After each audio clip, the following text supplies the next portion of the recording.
Stupid. জি sir. Nonsense একটা। জি sir. আপনি একটা ফাউল মিয়া। জি স্যার। আবার জি স্যার। এই মেয়ে, আপনার লজ্জা করে না? সবসময় খিলখিল করে দাঁত বের করে থাকেন, এত হাসি কোত্থেকে আসে বলি? স্যার, আমার জন্মের সময় আমার মায়ে আমার মুখে এক শিশি মধু দিছিল স্যার। আমার গাল ভর্তি হাসি দেখা আমার বাপে আমার নাম দিয়েছে হাসু। স্যার, আমি যারা বিয়ে করছি তার নাম হাসি স্যার। এই কারণে স্যার আমরা দুইজনে সারাদিন পাশাপাশি করি, হাসি। আবার হাসে। 2 মাস ধরে আপনি ভাড়া দিতেছেন না। আপনি কি পাইছেন মিয়া? আর দরজার আদালতে এসে লক করলে আপনার ছেলে দরজা খুলে করে আব্বা নাই, আব্বা কই গেছেন? বিছানা কান দিয়ে গেছে। এই মিয়া, আপনি কোন বিছানায় গিয়ে কান দেন? না ভাই জানা। আবার আপনি আইসে এসে কথা কইতেছেন মিয়া। আমি বাড়ি হলো আপনার কাছে ভাড়ার টাকা পাই, আপনি দিতে পারতেছেন না। মুখটা থাকবো চুমদার মতো, মাথা থাকবো নিচু, আপনি আইসে এসে নির্লজ্জের মতো ভাইজান, আমাদের চাকরিতে আবার হাসে। ভাইজান বিষয়টা বোঝার চেষ্টা করেন না। আমাদের এই ক্লায়েন্টদের সাথে কথা বলার সময় হাসি মুখে কথা বল। আমি কি আপনার ক্লায়েন্ট? আমি বাড়ি হলো ভাড়ার জন্য ভাড়া দেন। ভাইজান, সামনের মাসে দিয়ে দিব, বেতনটা পেলে আপনাকে টাকা বুঝাই দিব। এই মেয়ে, সামনের মাস করতে করতে তো আপনি 2 মাস করে ফেলেছেন। শুনে আরিফ সাহেব একটা কথা কই, এই সামনের মাস আমি বুঝি না। ফকিনি টেকুনি ভাড়াটি আমার পছন্দ না। আপনি এই মাসে আমার ভাড়াটা দিবেন, আর যদি ভাড়া না দিতে পারেন আগামী মাসে পুরো ভাড়া দিয়ে আপনি এই বাসা ছেড়ে যাবেন গা। এতগুলা কথা শোনা গেল, তারপরও হাসতেছো। তুমি কিভাবে পারো বলো তো? হাসি, আমাদের মতো সাপোসাদের চামড়া ভন্ডারের মতোই মোটা হওয়া দরকার। দেখো, আমার মতো মাস্টার্স পাস করা ছেলে চাকরি খুঁজতে কত মানুষের লাঞ্ছনা গঞ্জনা সহ্য করতে হয়েছে তুমি তো জানোই। এখন সব শুয়ে গেছে, এখন আর কিছু গায়ে লাগে না। আচ্ছা ভাই, আপনার কোনো কাম নাই? হ্যাঁ? আপনার জ্বালায় আমি সারাদিন অফিস করতে পারি না। আপনি একটা মাস আমার বিরক্ত করতেছেন মিয়া। খাইতে বসতে উঠতে আমার ফোন দেন মিয়া। রাতের বেলা আপনি জানায় আমি ঘুমাইতে পারি না। রাত 11 বাজে ফোন দেন, 12 বাজে ফোন দেন। আর মিয়া, আপনার কোনো কাম নাই? আর আপনি কেনা কেনা হাসেন কেন? হ্যাঁ? আমি কি বলছি আপনাদের এই কোম্পানিতে আমি টাকা রাখবো? বলতে একবারও? হ্যাঁ, আপনার জোর করে সারাদিন আমার শুধু বিরক্ত করেন এইসব বলার জন্য মিয়া। আমার কি কাম নাই মিয়া? আপনাদের মধ্যে কি আচারে বসে থাকি মিয়া? ফালতু কথা মিয়া। স্যার, আপনি একটু কমে নেন মিয়া। স্যার, ফালতু। কি করবো স্যার, আপনি তো ক্লায়েন্ট স্যার, আমার তো হাসি মুখে থাকতে হয় স্যার। গত সপ্তাহে আপনাকে কিছু কাপড় দেখালাম না, আপনি তো একদমই পছন্দ করেননি। আজকে না ভাবি নতুন কাপড় নিয়ে আসছে, আপনার খুব পছন্দ হবে। শাড়ি সবগুলো দেখ। থামেন। কি শুরু করছেন আপনারা? আপনি আর আপনার হাজবেন্ড মিলে কি শুরু করছেন? আমার হাজবেন্ড কি করলো ভাবি? কি করছে আপনি জানেন না? হ্যাঁ, প্রতিবেশী হিসেবে আপনার হাজবেন্ডের সাথে আমার হাজবেন্ডকে পরিচয় করে দিচ্ছি, অথচ সে এখন আমার হাজবেন্ডের অফিস পর্যন্ত চলে যায়। মাল্টিপল কিসে কাজ জব করে জানি না, আমার হাজবেন্ডকে যে বলবে এখানে টাকা রাখেন ওখানে টাকা রাখেন। অফিসটা বিরক্ত বানায় ফেলতেছে। বিরক্ত বাসায় যে আসে, বাসায় এসে 2 মিনিটের মতো সময় দিতে পারে না। আপনার হাজবেন্ড আর 10টা নাই, 12টা নাই, 11টা নাই, যখন খুশি তখন ফোন দিতে থাকে। আপনিও তো সেমটাই শুরু করছেন। হ্যাঁ, স্কুলে গেলে স্কুলে ব্যবসা শুরু করেন, বাসায় থাকলে বাসায় এই ব্যবসা নিয়ে আসেন। কেন রে ভাই? হ্যাঁ, এত বিরক্ত কেন করতেছেন?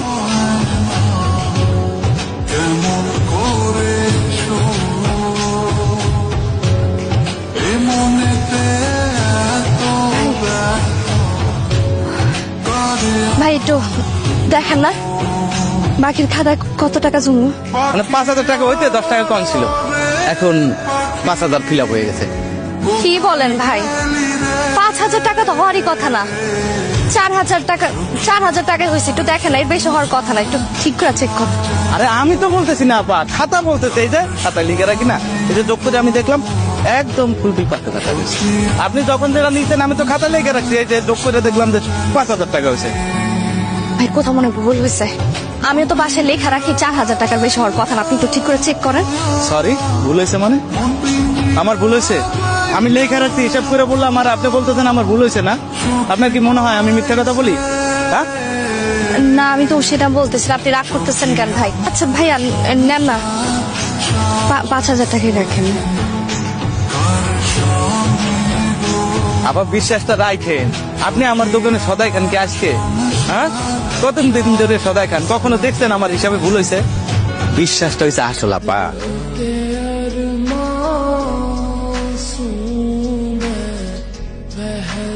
এক মাসের বাসা ভাড়া, বাচ্চার বেতন, আর মানুষটা যেন একটা শার্ট কিনতে হবে। পুরাটা বছর একটা শার্ট পরে চালাই দিন।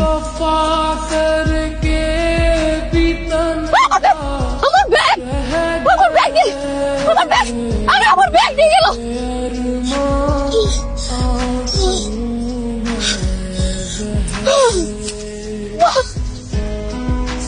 ভাই লাল শাক আর সাদা ভাত কতদিন ভালো মন্দ খান।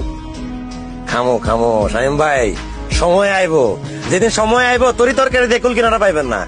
আমার নিজের পক্ষ থেকে একটু গোস দি। আরে না লাগবো না ভাই, একটু দি। আরে লাগবো না ভাই, আমার এই দিয়ে হয়ে যাবো।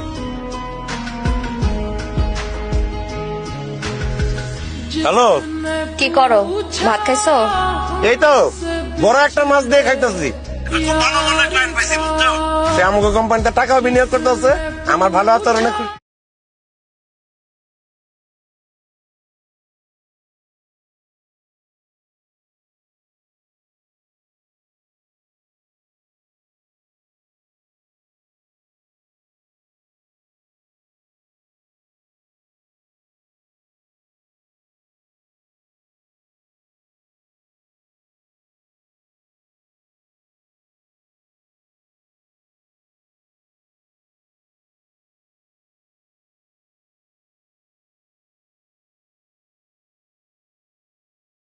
স্যার, আমাদের অফিসের পলিসি গুলো দেখছেন স্যার?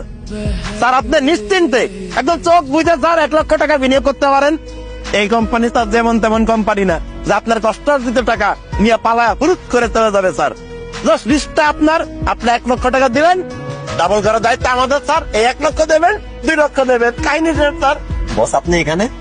বস পাইপ পুরো ম্যানেজ হয়ে গেছে, টাকা দিতে রাজি হয়েছে বস। রাখেন আপনার ক্লায়েন্ট খবর শুনছেন? কিসের খবর বস? কোম্পানি তো ভাগছে। কোম্পানি ভাগবে কেন? আপনাদের কি মত করা করতেছেন বস? কোনো মজ করা না রে ভাই, সিরিয়াসলি বলছি।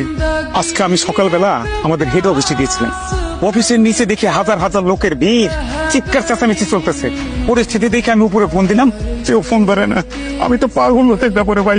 বস আপনি চিন্তা করেন না, সব ঠিক হয়ে যায়, উপরওয়ালা আছে না। আমার কত ঠিক হবো মিয়া, কত ঠিক হবে? এখানে বসে বসে এই সমস্ত ক্লায়েন্ট পটানো বাদ দাও, অন্য চাকরি খোঁজো, আগে নিজের পেট।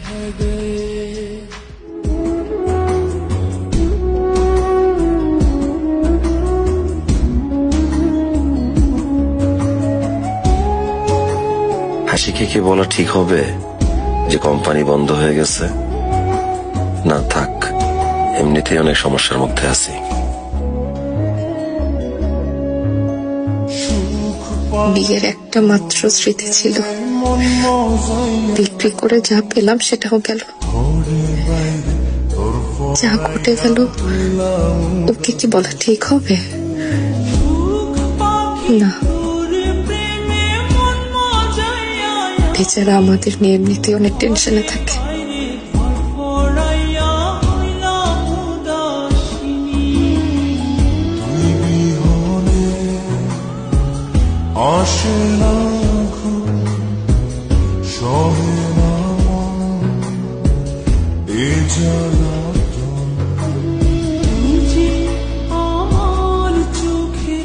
ওই পাশের বাড়িতে গেছিলাম, আমাকে তেহারি খেতে দেয় নাই।